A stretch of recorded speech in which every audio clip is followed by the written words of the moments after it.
Mae gen I gwestiwn I ni bore yma. I've got a question for you kids. Gobeithio byddwch chi yn helpu fi bore yma I ateb y cwestiynau. Mae gwobrwyon i'r bobl sydd yn helpu fi. Okay. Fi'n incentifisio chi bore yma. Beidiwch boeni. Mae gwobrwyon ar gael. Y cwestiwn yw, mae Iesu yn fyw, so what? Pa wahaniaeth mae'n gwneud fod Iesu yn fyw?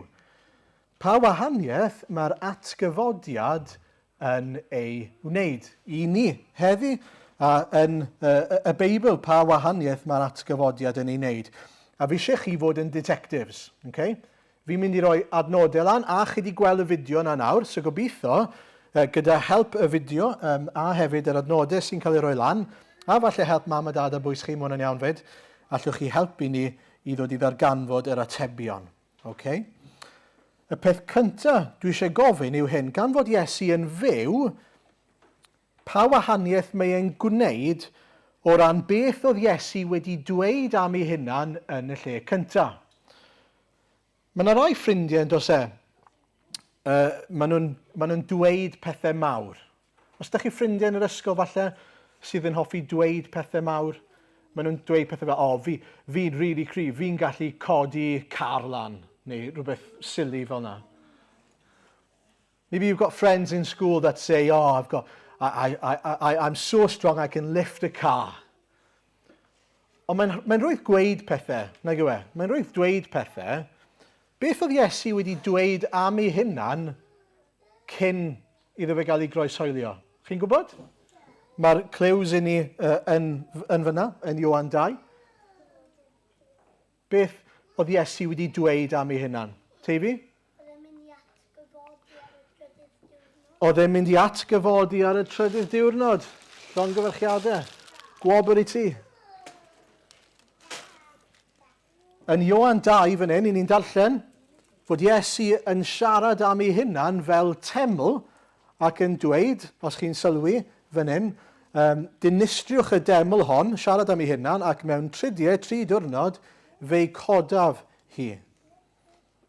Wedyn, os ewn ni mlaen I hwn, Mathew 12, dyma fe'n dweud fan hyn, fel oedd Jonah y mol y morfil am 3 diwrnod a 3 nos, felly bydd mab y dyn yn nyfnder y ddeiar am 3 diwrnod a 3 nos. Ond wrth gwrs, oedd Jonah ddim wedi aros y mola y morfil, oedd e wedi dod nôl lan.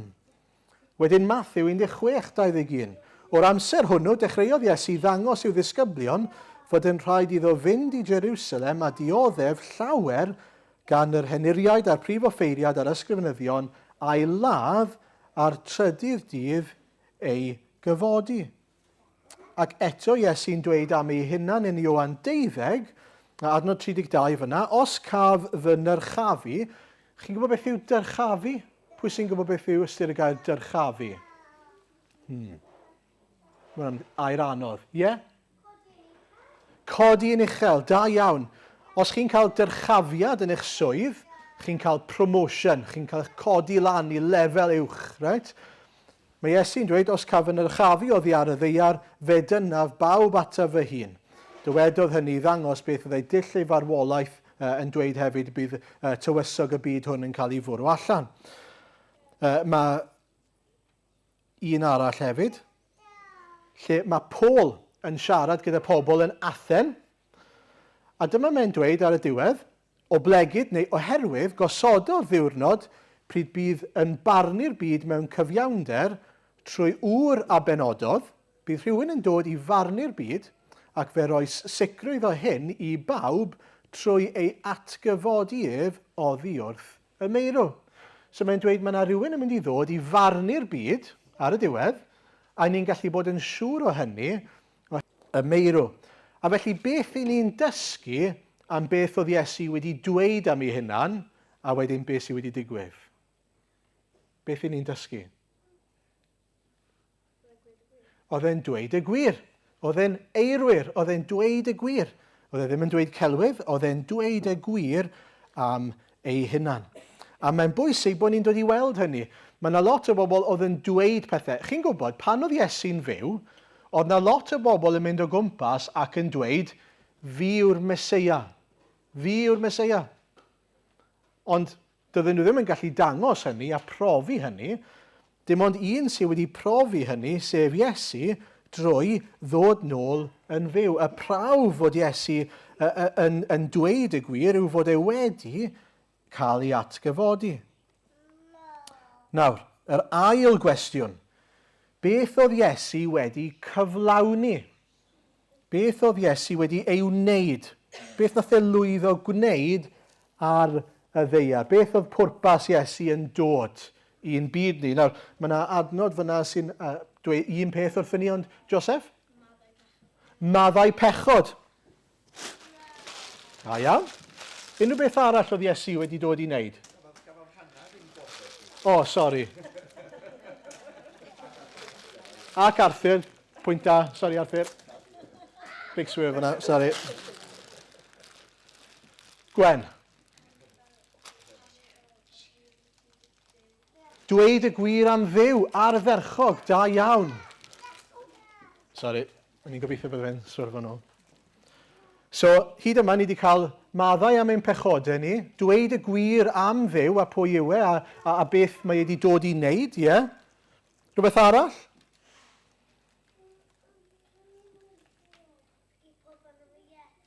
Dysgu pobl ardderchog, dysgu pobl am dduw. Teifi? Wel, ie, mae Joseph wedi ffordd i ateb hwnna, maddau am ein pechodau ni trwy far y groes, da iawn. Unrhyw beth arall? Joseph? Hwnna yw'r newyddion da, ie. Chi'n rhoi lot o yr un ateb fan hyn mewn ffyrdd gwahanol. Chi'n glyfar iawn, ond so chi'n cyswys am hwnna. Miriam? Dangos gawn. Sori.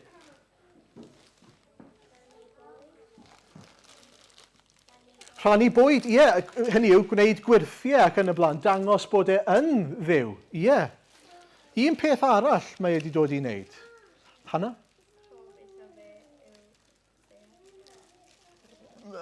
Do, ond ti ddim yn cael hwnna, do.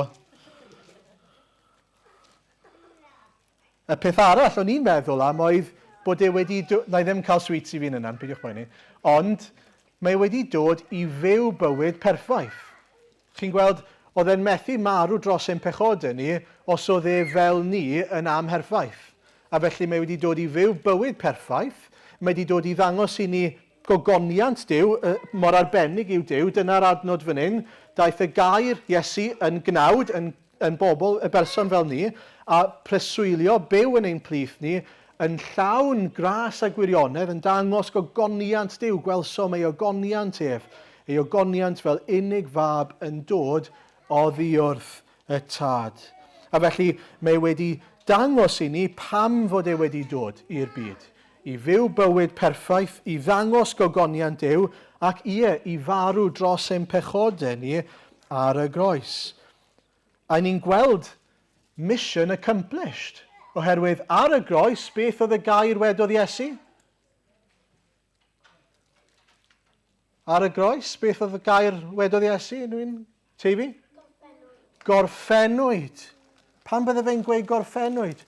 Oherwydd fod y gwaith wedi ei gwblhau, y gwaith oedd e wedi dod i wneud, wedi cael ei gwblhau yn llwyr.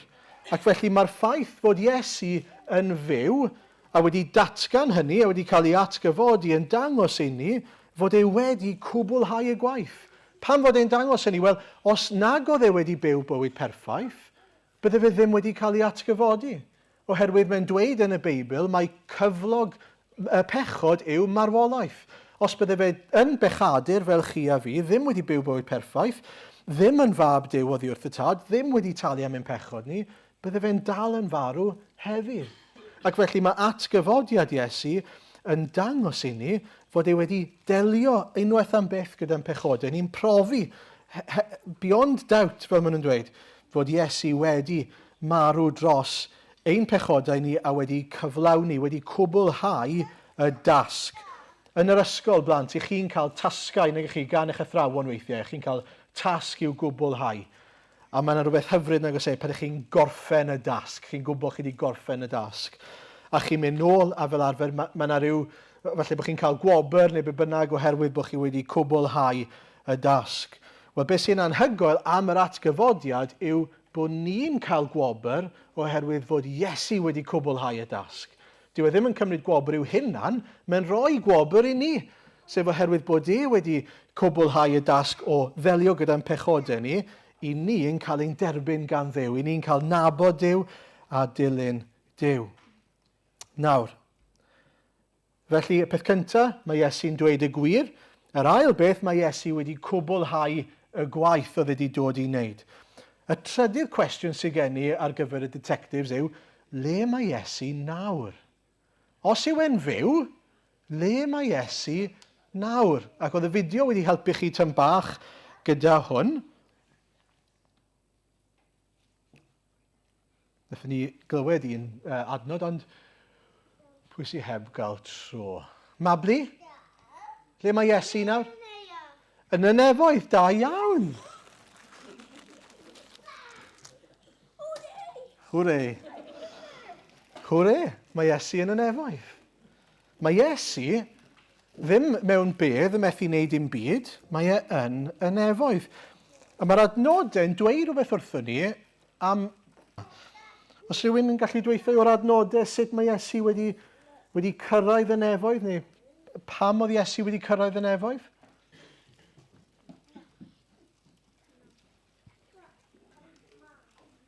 Joseph. Wel, mae hwnna'n, gret. Fel fod yr ysbryd glân yn gallu dod a cymryd drosto, fel oedd Joseph wedi dweud. Mae hwnna'n wir. Oedd Iesu wedi dweud cyn iddo fe farw ac atgyfodi bod angen bod e yn gadael fel bod yr ysbryd glân yn gallu dod. So mae hwnna'n wir. Teifi? Cael ei gipio yn y cymylau, a dyma fe'n cael ei ddyrchafu. Eto, chi'n cyfer gair na? Promotion i'r nefoedd. Promotion i'r nefoedd. A be mae hwnna'n dangos i ni yw fod Duw, os chi'n edrych ar yr adnod ola na'n Philippiaid 2 fyna, bod Duw wedi dyrchafu fe i arhoi iddo fe'r enw sydd gorywch pob enw.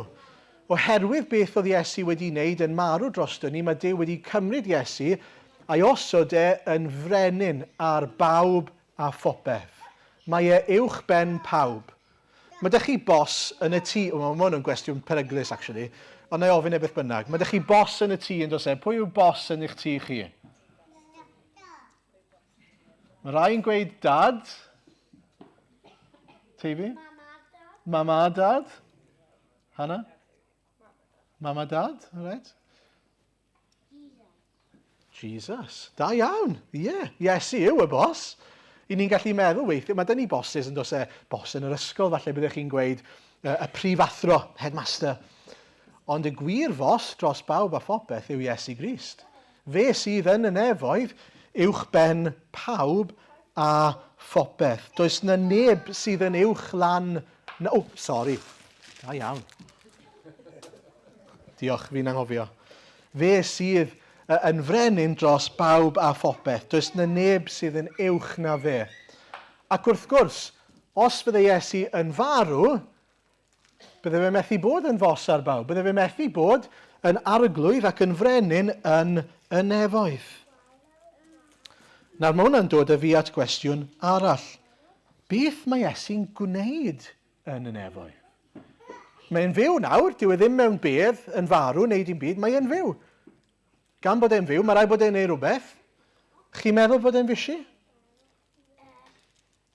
Chi'n meddwl bod e'n ymlacio? Be chi'n meddwl mae Iesu'n gwneud nawr? Chi gwestiwn pwysig i ofyn. Clues i chi yn yr adnodau lan fan hyn.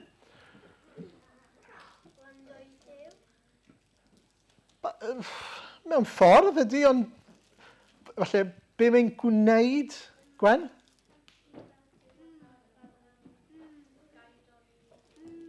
Mae e yn arwain ni heddi ac yn... Ydy, absolutely, mae'n arwain ni heddi. Sam yn dwyn. Mae'n ein harwain ni heddi, ydy? Beth mae'r adnodau yn pwyntio ni ato te? Beth mae Iesu'n gwneud? Helpu pobl. Mae yn helpu pobl mewn ffordd arbennig. Chi'n gallu gweld yn yr adnodau sut mae'n helpu pobl?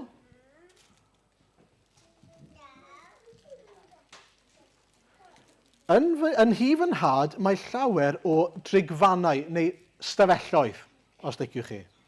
Pe na byddai felly, a fyddwn ni wedi dweud wrthych fy mod yn mynd i baratoi lle i chi. Beth mae Iesu'n gwneud yn y nefoedd? Hannah? Paratoi lle i ni. Mae e'n paratoi lle i ni yn y nefoedd. Beth arall mae Iesu yn gwneud yn y nefoedd? Dyma adnod arall i'n helpu ni. A mae yna air fan hyn, falle sydd yn od i ni.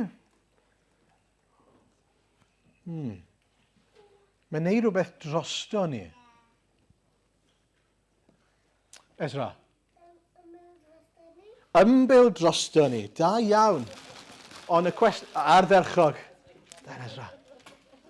Ond y cwestiwn yw, beth mae hwnna'n golygu? Fi ddim yn disgwyl chi wybod beth mae'n golygu i ymbil dros rhywun. Unrhyw ideas? Arthur yn meddwl bod e'n gwybod? Gweddio drosto ni. Mae Iesu yn gweddio drosto chi. Allwch chi ddychmygu na? Fi'n cael teimlo falle bod dyle ti rannu rein gyda dad, hwnna, ond mae hwnna'n iawn. Nes i wei bod chi'n cael help mam a dad. Mae Iesu'n gweddio drosto ni. Mae'n ymbil drosto ni. Mae'n pledio drosto ni. Beth mae'n golygu yw fod Iesu hyd yn oed nawr yn y nefoedd yn ein helpu ni, trwy pan i ni'n gweddio, yn aml, chi'n gwybod beth, ti'n gweddio ni ddim yn gret. Achos yn aml, i ni'n gweddio pethau sydd yn hunanol, achos i ni dal yn bobl hunanol, i ni dal yn bobl sydd yn amherffaith nag i ni ac yn bechadurus, ond beth sy'n hyfryd gwybod yw fod Iesu, pan i ni'n gweddio, yn perfeithio ein gweddio ni. Mae'n cymryd ein gweddio ni ac yn ei gwneud nhw'n dda ger bron Duw. Mae hwnna'n amazing nag yw e, bod e'n ein helpu ni fel yna. Felly mae Iesu, yn gyntaf, mae'n dal i alw pobl ato fe hunan. Mae dal yn galw pobl mewn ato fe, mae'n amlygu ei hunan i bobl. Mae'n dal i achub pobl hyd yn oed heddi. Mae hefyd yn paratoi lle i bobl, ac yn ola wedyn, mae hefyd yn eiriol drosto ni. Mae'n perfeithio ein gweddio ni, mae'n ymbil drosto ni. Mae Iesu'n brysur iawn, hyd yn oed heddi. Ac os na yw hwnna'n ddigon, mae hefyd yn teyrnasu. Mae hefyd yn teyrnasu ac yn rheoli ac yn arwain ei bobl yn enwedig wrth i ni fyw bywyd ar y ddaear. Mae fel arglwydd a brenin a bugail arno ni wrth i ni ddilyn fe. A beth sy'n hyfryd yw wrth gwrs, mae hynny gyd oherwydd fod e'n fyw. Dwi e ddim yn gallu teyrnasu, dwi e ddim yn gallu perfeithio ein gweddio ni, dwi e ddim yn gallu galw pobl ato fe hunan i'w adnabod a'i ddilyn ond i bai fod e'n fyw. A felly mae yna rhywbeth pwysig iawn yn fyna i ni gofio, pan i ni'n dod at Iesu, pan i ni'n siarad gyda Iesu, ni'n gorfod cofio mae Iesu yn arglwydd yn dduw byw. Mae'n ni'n clywed ni, mae'n fyw heddi yn y nefoedd. Mae'n eich galw chi i ddod ato fe, siarad gyda fe, a clywed fe'n siarad gyda chi. Nid siarad yn llythrenol, ond siarad trwy y Beibl. Pan fyddwn ni'n darllen y Beibl, byddwch chi'n dod i ddeall yn fuan iawn fod Duw yn siarad gyda ni, a Iesu'n siarad gyda ni trwy y Beibl. Un peth ola te, cwestiwn ola. Ai dyma ddiwedd y stori? Ai dyma ddiwedd y stori? Mae Iesu'n fyw, mae wedi mynd i'r nefoedd, mae'n brysur yn y nefoedd, yn gwneud yr holl bethau yna. Ond beth yw diwedd y stori? Teifi? Na, cywir. Pam yn nid dyna diwedd y stori? Achos mae Iesu bachgen yn mynd o lawr i'r byd eto. Cywir bron iawn, nes ti ychwanegu'r gair falle. Na i newid hwnna i definitely, a gei di sweet. Hapus? Gei di rannu fe gyda rhywun arall? Chos bod ti'n cael yn iawn. Nawr, pwy sy'n heb gael losin eto? Pwy sy'n heb gael? Hannah, fi eisiau ti'n mynd o gwmpas fan hyn, a roi losin i pawb sy'n heb gael losin, oce? Nos i ni bawb. Achos mae gras ar gael. Diwedd y stori yw fod Iesu Grist yn mynd i ddod yn ôl. Mae'r Beibl yn glir iawn yn dweud wrthyn ni, a chi'n cofio'r adnod yna yn Ioan 14. Yn Ioan 14, mae'n dechrau off fel hyn. Yn hif yn had mae llawer o drigfannau, pe na byddai felly, a fydden wedi dweud wrthych fy mod yn dod i baratoi lle chi. A mae'n cario ymlaen trwy ddweud, ac os haf a pharatoi lle i chi, fe ddof yn ôl, a'ch cymryd chi ataf fy hun mwyn i chi fod lle y rwyf fi. Diolch. Chi'n gwybod beth sy'n fendigedig yw fod Iesu wedi mynd i'r nefoedd i baratoi lle ni, achos bod e eisiau i ni fod gyda fe lle mae e. Mae e wedi penderfynu, gwrandwch ar hyn, mae wedi penderfynu fod e ddim eisiau ni aros yn y byd yma fel mae e, mewn byd lle mae yna dristwch a poen a galar a pechod, ond bod gyda fe rhywbeth gwell ar ein cyfer ni. Mae'r promotion mae e wedi cael, mae e eisiau ni gael. Mae e eisiau ni brofi nefoedd gyda fe, bod gyda fe yn y nefoedd. Bod gyda fe mewn lle mae'n galw'n baradwys, paradise. Chi'n gwybod, yn y nefoedd bydd dim drygioni, dim casineb, dim dagrau, dim tristwch, dim poen. Bydd e'n fendigedig. Chi'n gallu dychmygu hynny? Byd hollol berffaith. Byd heb drygioni, heb y diafol, heb unrhyw beth drwg, a dim drygioni ynddo ni hyd yn oed.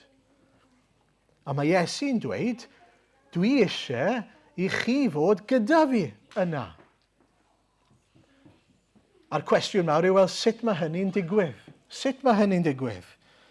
Wel, yn syml iawn, mae'n dweud fod e'n mynd i gasglu y rhai, pwy bynnag yw nhw, p'un maen nhw wedi marw ar y ddaear yma neu ddim, mae'n casglu ei eglwys, pobl sydd wedi trysto ynddo fe, pobl sydd wedi credu ynddo fe, sydd wedi derbyn y maddeuant sydd ar gael i chi ac i fi. A mae'n dweud mae pob un sydd yn eiddo Iesu, bydden nhw gyda fe lle mae e am byth. A felly, y ddau beth pwysig fyna yw i chi gofio yn gyntaf, mae Iesu yn fyw. Mae e'n fyw yn y nefoedd a mae e'n frenin yn y nefoedd. Fi di'n anghofio'r adnod lan, ond mae'n dweud wedyn yn ail Timotheus 4, adnod 1, y Meseia Iesu ydy'r un fydd yn barnu pawb, y rai sy'n dal yn fyw a rai sydd wedi marw. Mae'n mynd i ddod yn ôl i dirnasu. Fe yw'r brenin sy'n mynd i ddod yn ôl i dirnasu. Mae'n bwysig bod ni ddim yn stopo'r stori ac yn meddwl am Iesu fel arglwydd sydd wedi marw, ond yn hytrach bod ni'n cofio fod Iesu yn frenin ar ei orsedd yn y nefoedd.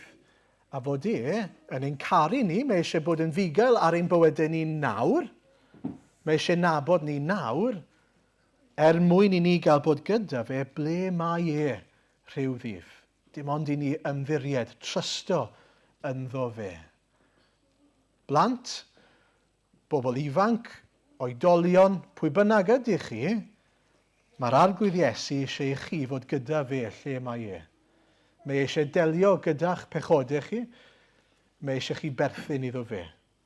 Newch chi drysto ynddo fe, newch chi gredu ynddo fe heddi. Newch chi roi eich bywyd i'r arglwydd Iesu, fel bod chi'n ei adnabod fel bod chi'n ei ddilyn a fel bod chi'n gwybod bod paradwys o'ch blaenau chi, yn lle distryw, fel mae Iesu yn dweud, sef yr opsiwn arall. A does neb eisiau hynny, does neb eisiau wynebu bywyd heb Iesu Grist, bywyd heb lawenydd, bywyd gyda dioddefaint a poen am dragwyddoldeb, sef yr opsiwn arall, sef beth i ni'n disgwyl os nag i ni'n troi at Iesu.